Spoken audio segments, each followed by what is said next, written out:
Sejam muito bem-vindos ao EAD Unifatece. O futuro já começou. Essa frase nunca foi tão verdadeira. A gente está vivendo a maior revolução tecnológica que a humanidade já viu. São novas formas de trabalhar, de empreender, novos jeitos de se comunicar, novas maneiras de ensinar e de aprender. E você está de parabéns por fazer parte dessa revolução digital aqui no Centro Universitário Unifatece, uma instituição de ensino inovadora e acessível que está levando educação de qualidade para todo o Brasil. Nossa rede de polos parceiros não param de crescer. Já estamos presentes em todas as regiões do país. Ofertamos mais de 200 cursos de graduação e pós-graduação nas modalidades EAD e semipresencial. Com metodologia flexível e inovadora, nossos cursos estão organizados em trilhas de aprendizagem que facilitam o desenvolvimento acadêmico dos alunos de forma intuitiva e dinâmica. Além disso, nossos estudantes têm suporte e acompanhamento pedagógico constantes com o melhor time de professores e tutores do Brasil.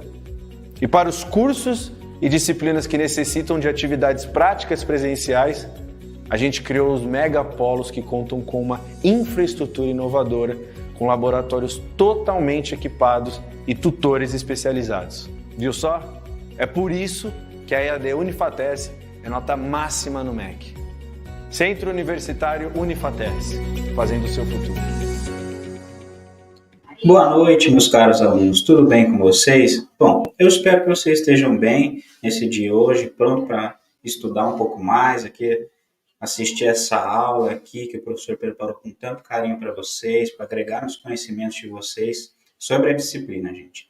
Bom, eu me chamo Matheus Silva, faço parte aqui do Núcleo de Engenharia e Tecnologias aqui. Vou estar aqui mediando a aula para vocês, vou colocar a aula aqui do professor daqui a pouco para vocês. Vou esperar um pouquinho para o pessoal chegar, se ajeitar aí, todo mundo, para a gente poder começar, beleza, gente? Vou estar no chat aqui respondendo as dúvidas de vocês, vou mandar a lista de presença também, não se esqueçam de preencher ela, deixar lá, colocar o nome de vocês, o RA, qual o curso de vocês, e colocar também avaliações ou colocar sugestões de melhorias ou próximos tópicos aí que vocês queiram assistir nas próximas aulas, para a gente ficar de olho, para sempre estar procurando fazer o melhor para vocês, tá, gente? E quem não souber o RA, que pede na lista ali de presença, é aquele número que vocês utilizam para acessar o ambiente virtual de aprendizagem de vocês, gente. Mas se vocês não souber ou tiver difícil aí para vocês verem, quem não lembrar, não conseguir achar, não tem problema, tá, gente? Pode colocar ali um 000, tá tudo certo ali, colocando o nome completo certinho ali, já tá valendo, tá, gente? Beleza? Bom, acho que já deu para todo mundo ir chegando aí, se ajeitando. Vou colocar a aula aqui do professor para vocês. Espero que gostem bastante. E no final eu volto aqui para conversar um pouquinho mais com vocês. Beleza, gente? Olá, queridos alunos. Estou aqui com vocês novamente para falar mais um pouquinho, incrementar a nossa disciplina de Fisiologia Animal. Hoje, na nossa aula ao vivo, nós vamos falar um pouquinho sobre algumas atualidades, atualizações também que envolvam a fisiologia animal, principalmente se tratando de animais de produção. Quando a gente fala em animais de produção, nós sabemos que é um setor que movimenta aí, milhões dentro de todo o cenário mundial. Dessa forma, é muito relevante que a gente considere, que a nutrição, a alimentação animal vai ter aí uma fatia importante de participação no desempenho da produtividade animal como um todo. O Brasil é líder em exportação em vários produtos de origem animal. Desse modo, os estudos por aqui também avançam cada vez mais em relação à alimentação animal. Inovações como o uso de prebióticos e probióticos, simbióticos, alimentos alternativos estão cada vez mais em alta. O ideal é que a gente sempre se atente ao custo-benefício de utilizar novos aditivos na dieta.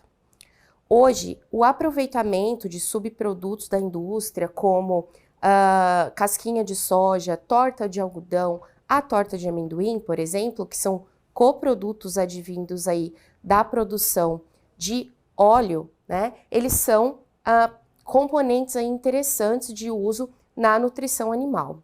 Outras inovações que também são implicadas no mercado são com melhoradores, né, de disponibilidade de algum alimento, por exemplo. Alguns tipos de alimento não são tão biodisponíveis para certos tipos de animais. Dessa forma, fica muito mais fácil do animal aproveitar, né, e metabolizar alguns produtos que ele ingere aí na sua alimentação todos os dias.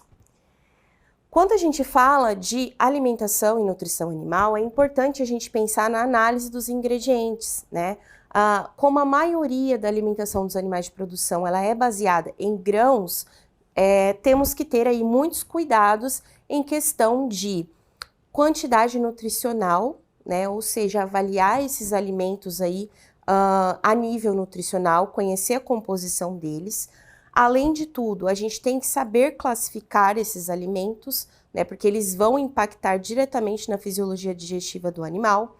Então, alimentos com excesso de proteína, por exemplo, vai aumentar a excreção de nitrogênio. Isso pode causar um problema a nível, inclusive, de sustentabilidade.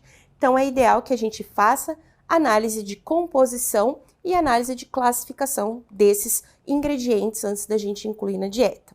Outra análise importante que é feita quando a gente fala em relação a grãos, né, para alimentação animal, é a análise de micotoxina, né? As micotoxinas, vocês verão lá na disciplina de nutrição, fazendo um link aqui com a fisiologia, elas são aí toxinas produzidas por fungos, né? O nome já diz para nós, micotoxinas. E o que essas toxinas podem fazer? Além delas se comportarem como fatores antinutricionais, porque elas vão dificultar a digestibilidade dos alimentos, essas micotoxinas elas podem ser inclusive causa de óbito dos animais de produção, né? Um exemplo aí é o Aspergillus flavus, que é, né, um fungo que produz a sua aflatoxina, que pode ser extremamente tóxica para animais de produção. Um outro exemplo que a gente pode dar também de micotoxina, que é importante, é a zearalenona. A zearalenona, o nome dela já nos remete a milho, né? O nome científico lá do milho, ZEA+. Então, a zearalenona, que é essa micotoxina que é produzida no milho, ela pode levar a problemas metabólicos que impactam diretamente na reprodução dos animais. Então, ela pode fazer uma disfuncionabilidade principalmente nas fêmeas, porque ela imita o hormônio estrógeno, né, que vai afetar diretamente aí na reprodução desses animais. Então, aqui a gente pode, né, enxergar o quanto a alimentação está atrelada ao desempenho final dos animais e o quanto qualquer erro, né, nesse sistema que envolve a nutrição dos animais vai acabar aí por impactar e, inclusive, causar perdas de animais, aumentando assim a mortalidade. A valorização dos modelos de previsão, ou seja, estatística, ela acontece porque nós precisamos cada vez mais pensar em dados de produtividade, índices zootécnicos que vão nos ajudar na tomada de decisões. Sempre que nós estamos trabalhando com produção animal em escala, nós temos que possuir dados sobre aquela produção.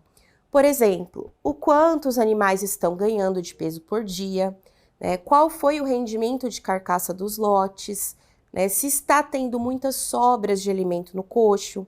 Esses são alguns índices que a gente pode utilizar por meio, né, de uso de softwares também para ajudar nessas previsões estatísticas.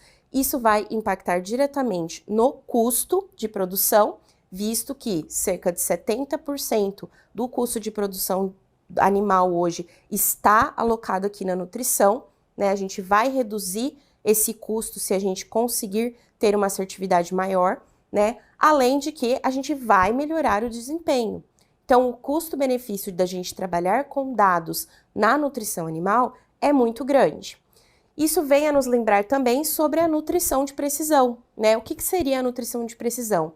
A gente fornecer para o animal exatamente aquilo que ele precisa, não exceder e não faltar. Desse modo, né, a gente acaba alinhando as expectativas tanto produtivas, né, de demanda do mercado, quanto também a gente consegue fazer aí uma produção mais sustentável, né, de modo que não haja desperdício de alimento e não haja excesso de excreção de gases tóxicos e nem de nitrogênio no meio ambiente.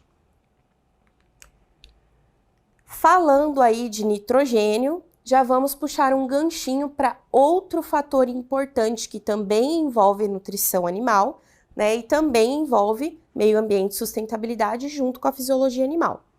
A intoxicação pela ureia. Pessoal, a ureia, ela é um componente não nitrogenado, né, importantíssimo, porque ela é utilizada em substituição à quantidade de proteínas da dieta do animal. Então, normalmente a gente encontra aí complementação com ureia para ruminantes, né, bovinos, bubalinos, ovinos e caprinos. Então, esses animais utilizam a ureia, que ela sofre uma transformação em amônia lá dentro do rumen e vai ser reaproveitada como proteína para o animal. Só que a ureia, pessoal, ela tem um pequeno detalhe, né? O ruminante, como a gente viu na aula de fisiologia digestiva, ele funciona a partir dos micro-organismos que ele tem no rumen, certo? Esses micro-organismos, eles se adaptam a digerir, né, a metabolizar um tipo de alimento, por exemplo, animais que estão a pasto. A flora, a fauna intestinal ali e ruminal do animal, ela vai se modular para digerir e metabolizar fibras advindas do volumoso. Quando a gente introduz a ureia, que é um alimento sintético, nós não podemos fazer isso drasticamente. Isso tem que ser feito, né, aos poucos, e os animais têm que ter uma adaptação.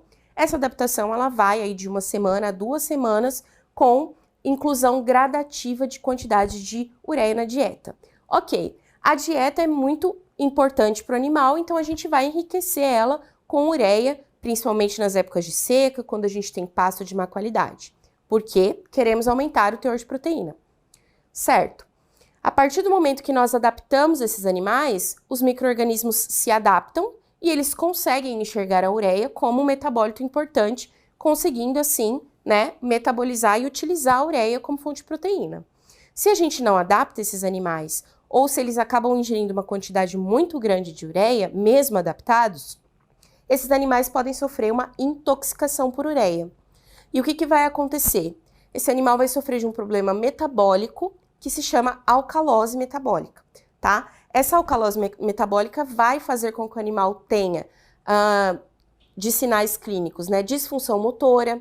O animal pode ter aí sinais neurológicos, então ele pode bater a cabeça, ele pode ter movimentos repetitivos, ele pode desenvolver timpanismo, que seria excesso de gases no rumen, e esse animal muito rapidamente pode vir a óbito, né? Existem casos na literatura que os animais, após ingerirem uma quantidade muito grande de ureia sem estar adaptados ou até mesmo adaptados, eles podem vir a óbito em questão de horas. Então, o tratamento não é difícil de ser feito, né, pelo médico veterinário, porém, você como futuro zootecnista tem aí o papel de prevenir que esse acidente aconteça. Então, sempre que utilizar a ureia como método de inclusão proteica, fazer, sim, a adaptação dos animais, para não correr risco de perder os animais, né, e também para não prejudicar o desempenho dos animais, porque mesmo que a vaca não se perca, num caso de alcalose, você vai ter uma queda dos micro-organismos ruminais, né, e ela vai perder um pouquinho dessa fauna ruminal, consequentemente, ela perde também a capacidade de metabolizar aí os alimentos, desse modo perde peso, produz menos leite e você acaba tendo perdas produtivas importantes. Beleza? Aqui, pessoal, eu trouxe para vocês enxergarem aí como que é uma fístula ruminal e para que ela serve. Né, vocês devem estar se perguntando, professora, do nada, intoxicação por ureia, o que tem a ver isso e o que é isso? Pessoal, a fístula ruminal, se vocês observarem bem, ela é uma via de acesso, né, externo para o interior do rumen. E para que ela serve? Né? Para que a gente usa a fístula ruminal? A fístula ruminal, ela foi muito utilizada durante muitos anos para pesquisas, né? Para quê? Justamente para a gente descobrir aí o quão tóxico pode ser um alimento, quanto tempo o animal demora para digerir certos tipos de alimento, né? Qual é a porção digestível das fibras, por exemplo. Então, a fístula, ela foi aí um procedimento cirúrgico feito em animais para experimentação. Então, esses animais não são animais de produção, eles são animais de estudo, né? E gerou aí vários resultados de estudos importantes para a gente saber o que a gente sabe hoje sobre ruminantes. Então, através da fístula, a gente tem acesso aí ao líquido ruminal, ao conteúdo ruminal, a gente pode aferir pressão, temperatura, quantidade de emissão de gases. Então, a fístula é super importante para todos que fazem estudos embasados em nutrição de ruminantes, ok? É importante lembrar que esse procedimento não é para causar dor ao animal, então o animal não tem que sentir dor, né? Ele é feito através de um procedimento cirúrgico, ele se mantém com essa fístula e essa fístula está sempre fechada, né? A gente só abre ela no momento de manipular o rumen ou coletar alguma amostra do animal.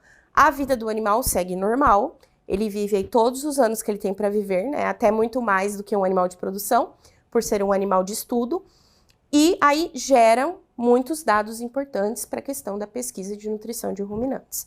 Hoje em dia, né, os requisitos para você fistular um ruminante, eles são um pouquinho mais exigentes, né, devido ao comitê de ética.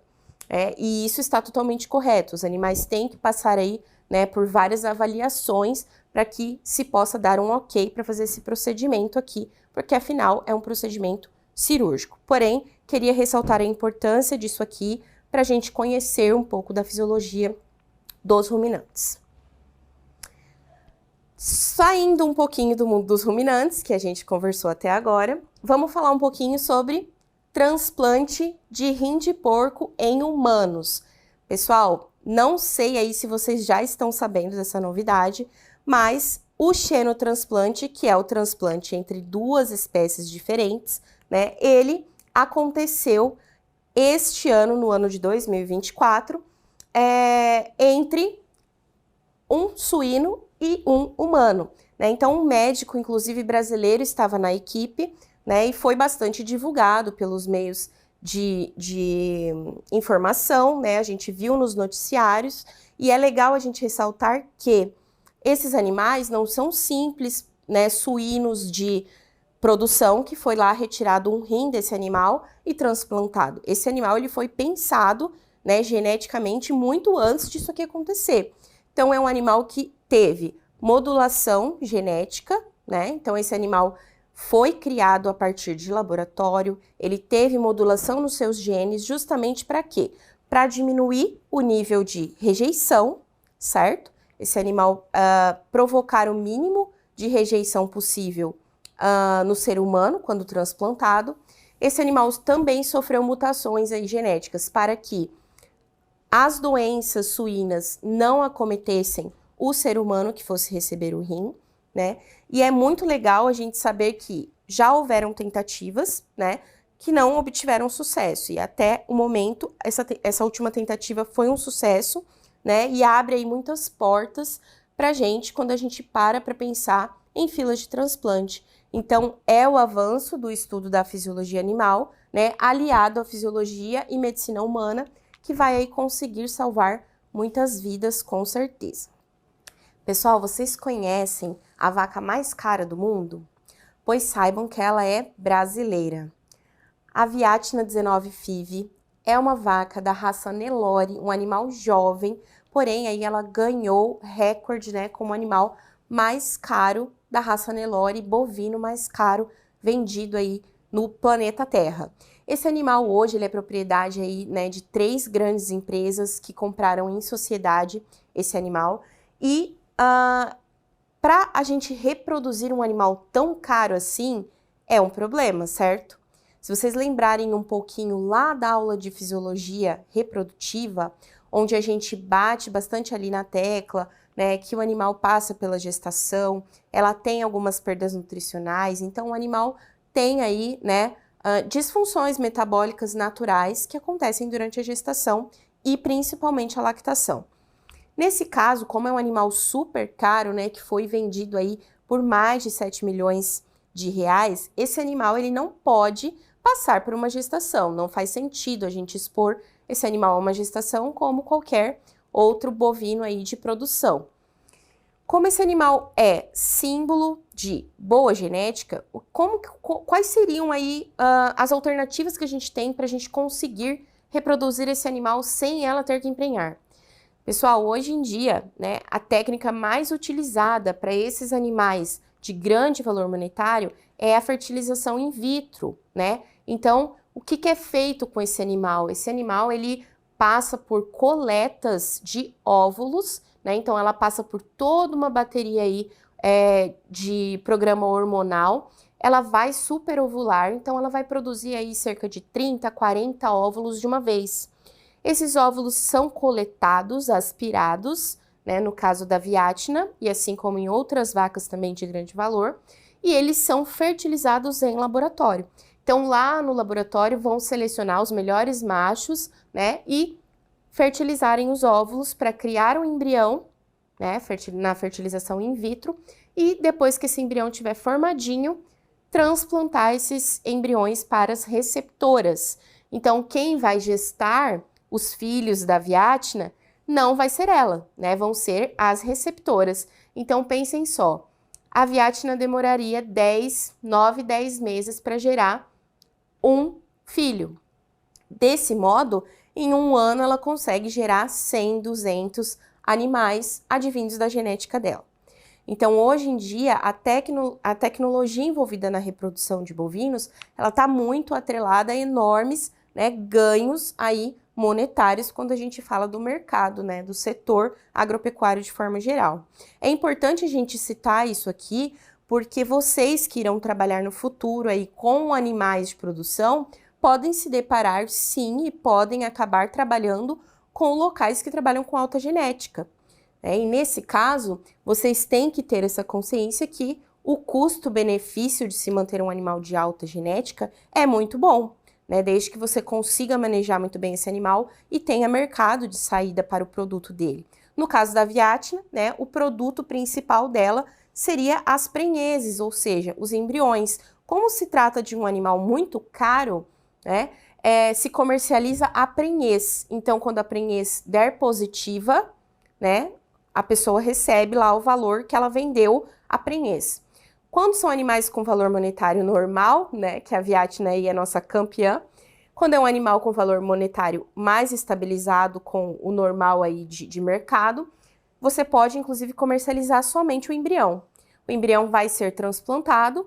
Se a receptora segurar ou não o embrião, paciência, você comercializou o embrião, certo? No caso da viátina, ela vende prenhezes. A viátina foi campeã e comercializada no ano de 2023, né, por esse valor aí de 7,98 milhões, praticamente 8 milhões de reais. E do ano passado, né, do ano 2023 para 2024, ela já vendeu aí 11 prenhezes, 400 mil reais em média cada uma.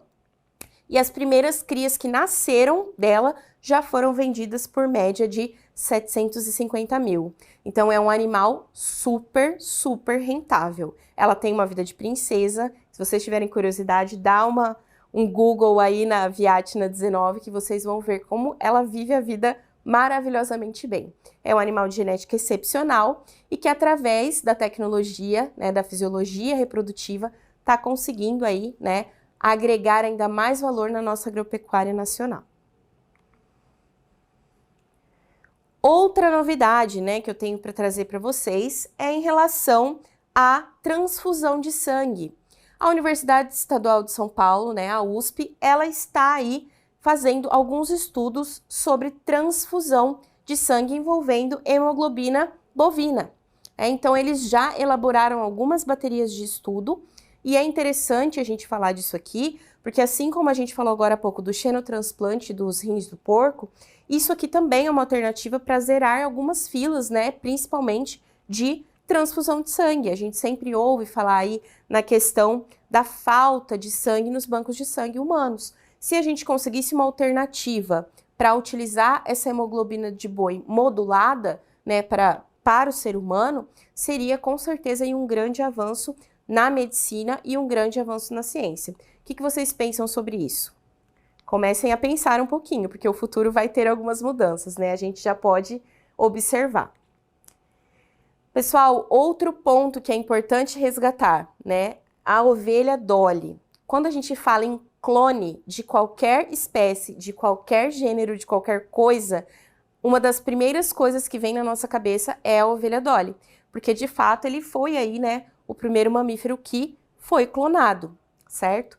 Então, como que isso aconteceu? Como que essa clonagem foi feita?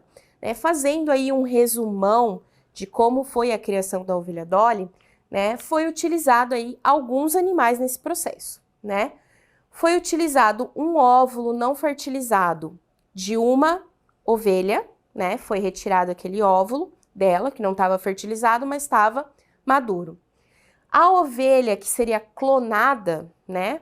No caso, ela doou aí uma célula mamária. Então, uma célula epitelial simples. Foi retirada essa célula mamária e foi utilizado um óvulo não fertilizado de uma outra ovelha. Através de laboratório foi feita uma fusão. E como que isso foi feito? Foi retirado o núcleo desse óvulo, que não foi fertilizado, e foi colocado aí o núcleo da célula no lugar. Então, desse modo, qual que era a intenção? Modular todo o material genético desta ovelha para o óvulo da segunda ovelha, correto? Depois que foi feita essa fusão dos materiais genético e do óvulo, né? Foi feita uma cultura, ou seja, esse óvulo ele amadureceu como se fosse uma FIV, como se fosse uma fertilização in vitro, né? Esse óvulo foi colocado em cultura para amadurecer e formar aí o embrião. Depois que se formou o embrião, foi implantado esse óvulo numa ovelha receptora. Então, quais eram as características que eles queriam na ovelha receptora? Eles queriam uma ovelha que tivesse uma boa habilidade materna, que significa, né, que ela tivesse aí uma predisponibilidade a cuidar da sua cria, a ter boa produção de leite, né? E queria um animal saudável, que pudesse suportar a gestação da melhor forma possível. Lembrando que a gestação das ovelhas gira em torno aí de 150 dias. Então, esse animal tinha que estar muito bem, né, fisicamente, nutricionalmente, para poder dar um suporte aí durante toda essa gestação. Essa terceira ovelha envolvida no processo aqui, né, gestou durante os 150 dias, e então nasceu aí a Dolly.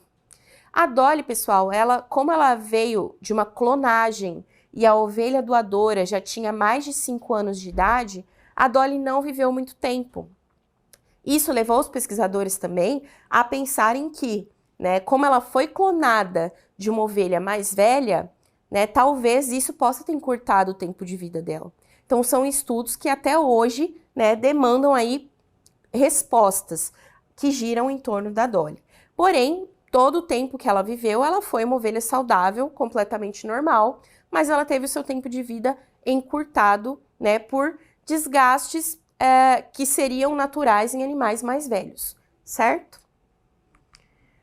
Então, pessoal, eu deixei aqui uma questão para a gente pensar, né? Lembrem aqui, no exemplo que eu dei para vocês, que foram basicamente 3 animais envolvidos na criação do clone da ovelha Dolly, né?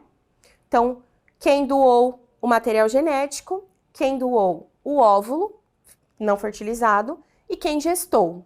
Então, temos aí 3 ovelhas envolvidas no processo de criação da Dolly, relembrando, né? Então, aqui a gente fala, há 20 anos, nasceu a ovelha Dolly, primeiro mamífero clonado por transferência nuclear, né? Lembra que eu lá falei para vocês. Foi somente trocado o núcleo do óvulo pelo núcleo da célula mamária. O núcleo utilizado no processo de clonagem da ovelha Dolly veio de uma célula diploide de uma ovelha chamada Belinda. Então, no caso, a Belinda é essa ovelha aqui, certo? Outra ovelha denominada Fluffy, da raça Scottish Blackface, foi doadora do óvulo. Então, a Fluffy é essa aqui, correto? Após o processo de nucleação, foi utilizado esse óvulo para receber o núcleo da Belinda. A terceira ovelha, né, quem gestou, a Lassie, também da mesma raça aí, da Fluffy, ela gestou a ovelha Dolly até o seu nascimento e também amamentou a ovelha Dolly. Quando a gente pensa no DNA da mitocôndria, vocês vão lembrar lá quando eu falei de células lá na fisiologia. Quando a gente lembra de DNA mitocondrial, né? No caso da ovelha Dolly, da onde ele vem? Ele vem, vamos pensar um pouco. Ele vem da Fluffy, né? Ele vem da Belinda ou ele vem da Lassie? Lembrando novamente, Fluffy, Belinda, Lassie. Uma doou material genético, a outra doou o óvulo. A última apenas gestou. Então, na opinião de vocês, o que vocês acham? O DNA mitocondrial da Dolly veio da Belinda, que doou o material genético, e da Lassie, que gestou, da Fluffy, que doou o óvulo, e da Belinda, que doou a célula, ou somente da Belinda, ou somente da Lassie, ou somente da Fluffy.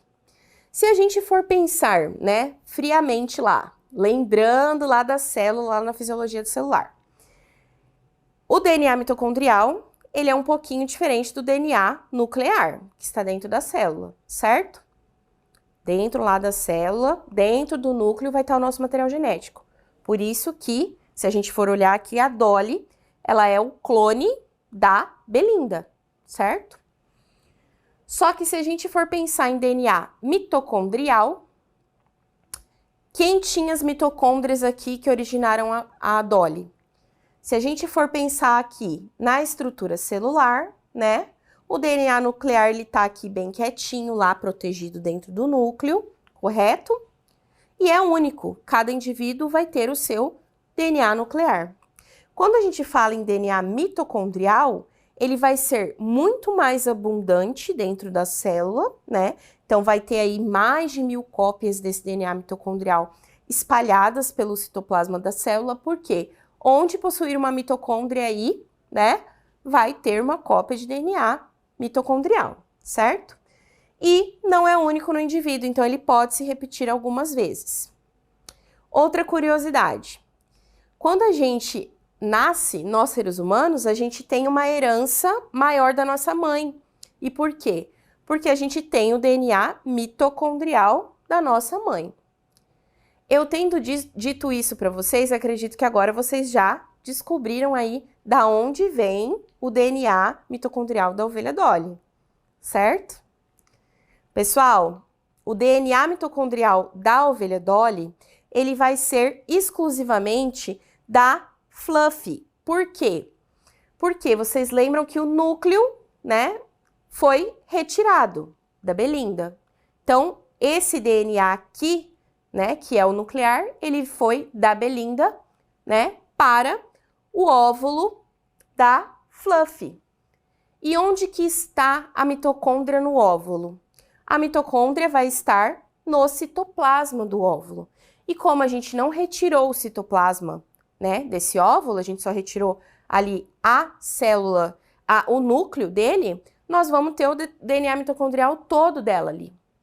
Então, a ovelha Dolly, ela é um animal que vai ter o DNA da ovelha Belinda, quando a gente fala em DNA nuclear, mas o DNA mitocondrial foi totalmente da Fluffy, pois ela que doou o óvulo, né, que possuía aí todas as cópias de DNA mitocondrial que foram fornecidas para a formação do embrião da Dolly.